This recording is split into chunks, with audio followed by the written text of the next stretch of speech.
Hi everyone, welcome. Who said yes, it's time? That's perfectly enthusiastic. Love to see it.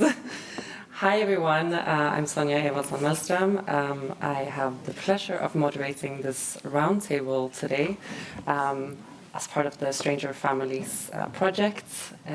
And we have Apostolos Antikopoulos with us today, Bridget Anderson, Anne-Marie Daoust, and Saskia Bonjour. I will present the speakers in a little bit. But firstly, I'd like to say thank you to all of you who have been part of the last day and a half of workshopping, and also thank you to everyone who is here now for this public part of the workshop. So about 4 years ago, a bit more, Saskia started a project entitled Stranger Families, a project that set out to explore migration rights for non-normative families in Europe.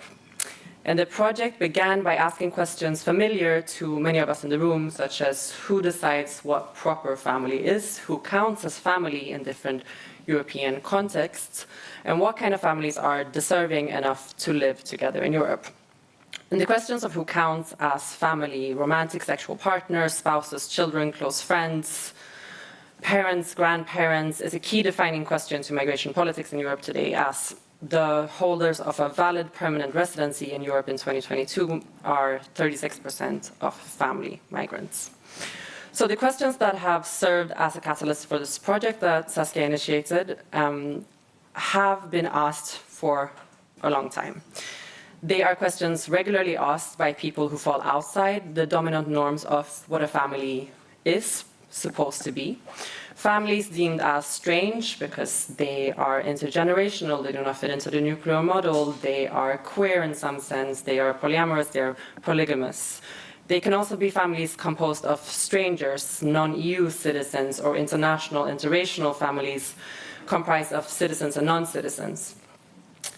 So from colonial to post-colonial times and within colonial continuities in contemporary politics, defining collective identities and their boundaries, if they are cultural, racial, religious, or national, inevitably contains these distinctions between who are we, who are them, and these boundaries between us and them are often drawn in the most intimate spheres. Who do we marry? How do we do intimacy? How do we raise children properly? And who does not do it in the way that we like? We know that the drawing of these boundaries, who we deem of worthy of belonging, worthy of love, worthy of humanity, and worthy of grieving, play out materially and have very concrete outfalls in the everyday politics of national belonging.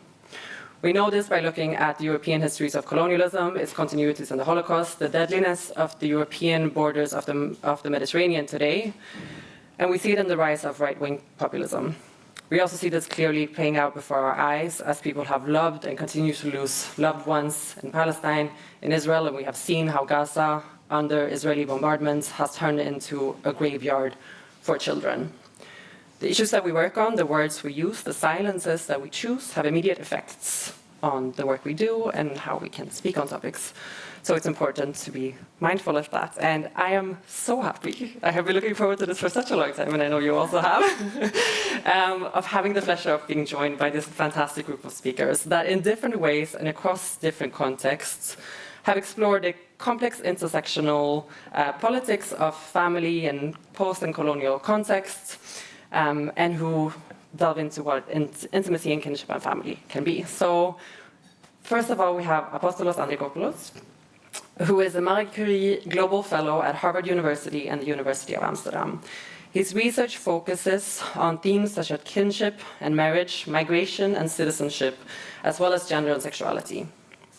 His book, Argonauts of West Africa, Unauthorized Migration and Kinship Dynamics in Changing Europe, examines the paradoxes of kinship in the lives of unauthorized African migrants as they struggle for mobility, employment, and citizenship in Europe.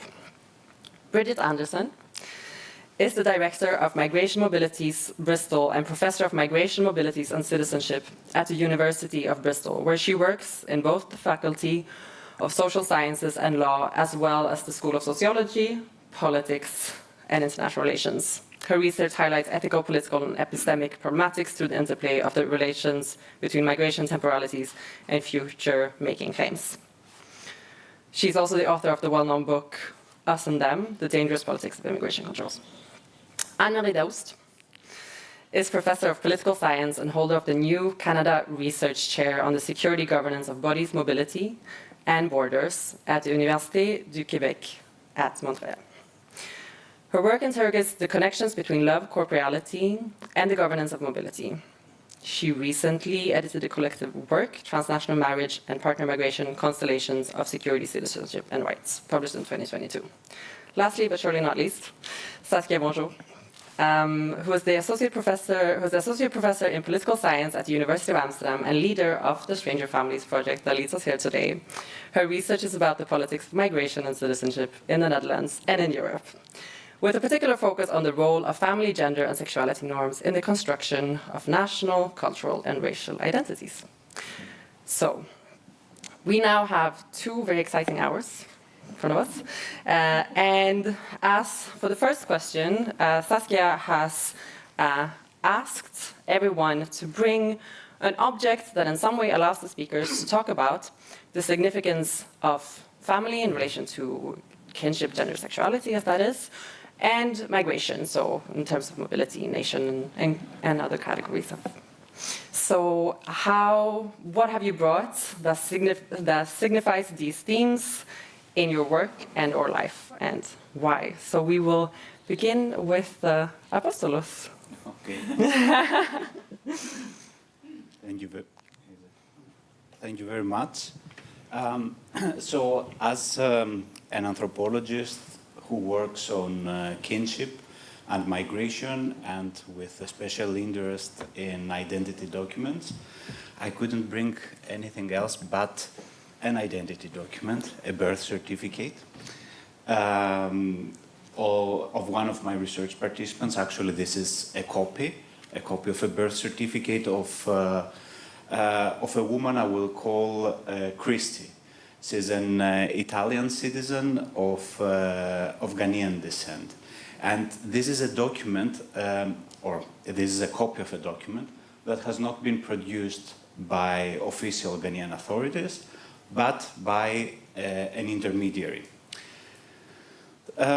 So identity documents are material expressions of citizenship, as Bridget Anderson very aptly has characterized them, and tangible evidence of bureaucratic inscription, to use Sarah Orton's term. Through identity documents and documentation, the state establishes its relation to its subject, to its citizens, and renders that relationship recognizable, tangible, and therefore governable. And not only the relation between the state and the citizen, but also the relations, the social relationships of citizens, so their family relations. It renders these relationships recognizable, and so that the state can intervene, can provide rights, can impose obligations, and so on. So let me briefly tell you the history behind this document. So Christy is a person who was born in Ghana, and it is uncertain who her biological father is. And that is because Christy's mother used to work as a sex worker in Ghana, and most likely her biological father was one of her mother's clients. So when her mother gave birth to Christy, she left her with relatives in Ghana, and she migrated as an undocumented migrant in Italy, where she also started working as a sex worker. And she met one Italian man with whom she got married. And through that marriage, she applied for a legalization of her status. Nevertheless, Italian authorities suspected that this marriage was a so-called marriage of convenience, like they saw that there's a sex worker with an Italian man, so there were all these assumptions there. So they turned down her request for legalization. So what they did was to go back to Ghana, where they produced that document, where the document mentioned the name of that particular Italian man as Christie's father. And then on this ground, and with that document, Christie's mother managed to get her status legalized in Italy, but also Christie managed to join her mother in Italy. So now, to conclude, because I know we have limited time, so for all of you who might have thought right away that this is a fake document, or I told you that this is a copy anyways, I would like you to pause and reflect the following: that it is a document that had very real effects, and also that this Italian man is the person who has actually been a father for Christie. He was the one who was responsible for her upbringing, and he is the one that Christie recognizes as her father. Thank you. Thank you. Bridget, please. Thank you. Well, I've been a typical academic, and I bought a book, and it's actually, so it's a book that I've authored, but that you won't find in any of my academic bios. So it's I authored it with my brother Stephen, and it's a mixture of a history and cookery book. And so it's a history of Burma under British colonialism, told through the story of my grandmother, who I interviewed over many years and it's got lots of nice pictures of food, but also sort of, I don't know, I can share it around if you want, but also sort of pictures of our family. Yeah. And I suppose I thought of it for various reasons. So one is that it's quite often struck me that in the UK anyway, when you're in a room full of migration scholars, you look around and you think, wow, actually most people in this room have migration histories or some, but they never ever say it. It's not like gender studies or race studies where those identities are on the table. Migration, there's a kind of reticence, which I think is to do with class, and I think there's interesting things about that. But so it's partly that, and also, so it tells the story of how we ended up in the UK. But then also, we've used this book. So my brother has a restaurant in Spain, and we've used the book to promote the idea of, so that he's got a Southeast Asian / Burmese restaurant in Valencia, if anyone ever goes there. And it's very nice and quite reasonably priced. But it also has as its strapline decolonial food. So, and that comes from this book. Is like, so we've been trying to imagine. So this is my moonlighting, non-academic self. But we've been trying to imagine what would decolonial food look like, and it's a rebellion against the idea of authenticity. So that's why it's related to my personal story, I suppose. Thank you. I decided to share something more related to my personal history as well. So for today, I brought my husband's wedding band. So my husband and I have been together for 21 years now, so it's been a while. But we both come from Quebec, which has the lowest marriage rate in the world, with about 42% of all couples living in civil law partnership, which is more than Sweden, Finland, or the Netherlands for that matter. And so very early on, we decided that we didn't want to get married. But in 2005, I was admitted to a PhD program in the United States. My husband was also completing his PhD, and so very quickly it appeared that if we wanted to be together, we would have no choice but to get married so that he could come with me to the United States. And now the funny thing is that even though I love my husband, the situation got me very upset because I didn't want to get married, which didn't make sense to most people, right? As we love each other, right? So we got married. But for me, it has always felt imposed, even though we loved each other. I think my mom is listening right now to streaming, so I just want to reiterate that. And so as some kind of act of rebellion, if you want, against this, we decided to make the choice never to wear our wedding bands. But sometimes my husband had to go back to Canada to see his family or see his supervisor, and every time he would cross the border back to the United States, he would always face harsh interrogations by the border guard. Was he aware he was not allowed to work in the US as the husband of a PhD student? How could we live if he could not work? And also, how come he didn't have any wedding band if he was supposed on a husband visa? And so for him, the gender bias in marriage migration made each trip to the US very difficult. Whereas as a visitor, he's a white man, he never had any problem. And so very quickly, he decided that, well, he would wear his wedding band every time he had to cross the border back to the United States, because there people noticed. But in the US, it was very difficult for people to understand our position. Like, yes, you're married, you're not wearing a wedding band, and there's something peculiar about the US and marriage in general as well. And so interestingly, though, even though, again, we love each other, nobody in the US ever raised the issue that our marriage might be one of convenience. And yet, we could make the case that we didn't marry for immigration purposes, right? But for them, love was there and came first. So for them, our situation had really nothing to do with being fraudulent. And also it had nothing to do with the so-called mail order brides I was studying for my own PhD dissertation.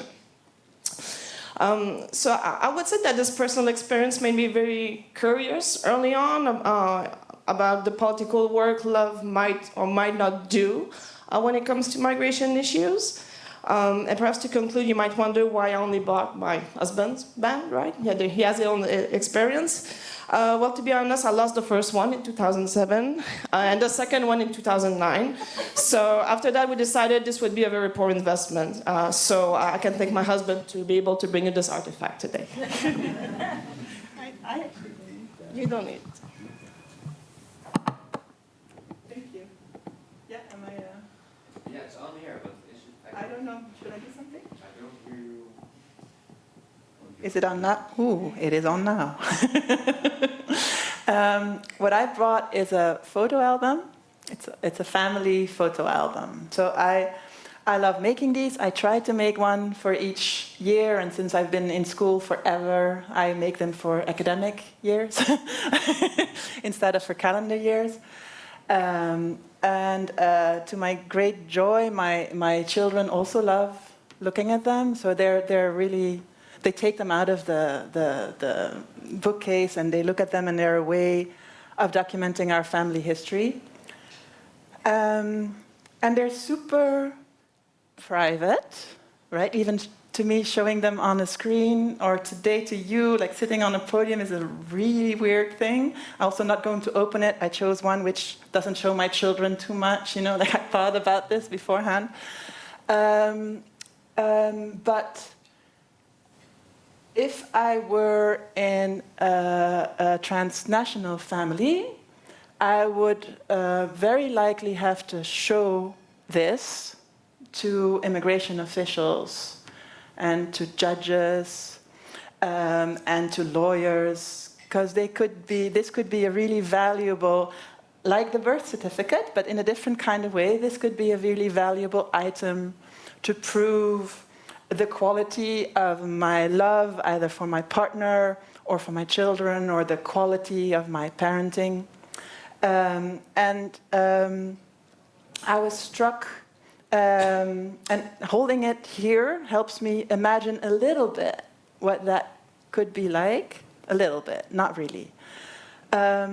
I was struck in a lawyer that I interviewed last year told me about the troubles that one of their clients had, because they also had lots of pictures of their children, and they submitted them as part of their file to the immigration office. And the immigration office came back with, there are lovely pictures of your children, but you're not in them, so that doesn't actually help. Like, we can't use this. And I'm barely ever in the pictures either, because like the father, the client, I'm the one who takes the pictures in our family, so I'm never in them. So that resonated with me, and it's another part of. So it's both, for me, this is both about having to submit your intimacy to state scrutiny, which some people have to do and others do not. And it's about then, once you do that, like what kind of obstacles do you encounter of very different kinds to then be able to prove what it is that you're expected to prove. Thank you. Thank you to everyone. Do you have any comments or reflections in relation to what the others presented? Yeah, just on that, I was really struck. I was struck by that because so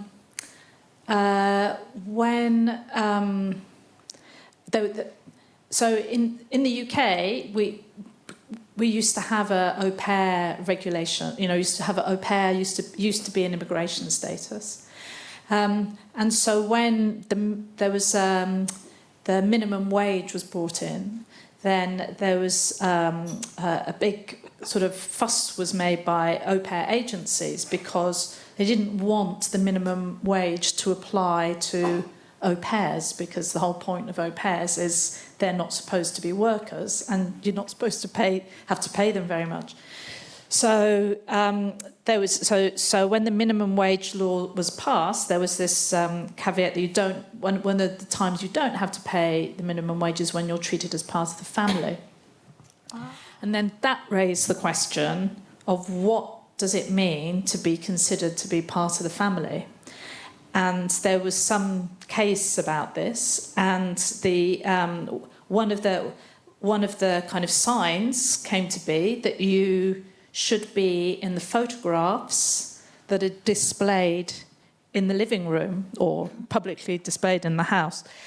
And the au pair agencies really didn't like that, because actually people don't tend to put the photographs of their au pairs with the families in sort of public places. So I think this question of absence from photographs is really interesting, and when photographs are displayed, and because there always seems to me, like, I don't know if it's a peculiarly British thing, but people kind of like have loads of photos of themselves and their kids all around the house, almost like an assertion of this is who we are. So yeah, I think that was interesting. What you were just saying. Thank you. Does anyone else of you want to speak on the family life documentation shortly? Yes, of course. I may have like a brief comment that, as Bridget says, that all of us, or many of us, have stories that are relevant and very often like remain invisible, or we do not consider them relevant. And I think that the story of Anne-Marie resonates with the experiences of several of our colleagues. I've heard a story of a colleague who has the same fellowship as I have now, the Marie Curie Fellowship, for which there is a generous family bonus. And in order to qualify for this bonus, you need to be either married or have children. So this colleague really rushed to marry his partner just 1 week before the deadline. Otherwise, he couldn't qualify. But then, the interesting thing is that examples like this would never raise suspicions that these are marriages of convenience, that they would never attract the scrutinizing gaze of the state. Thank you.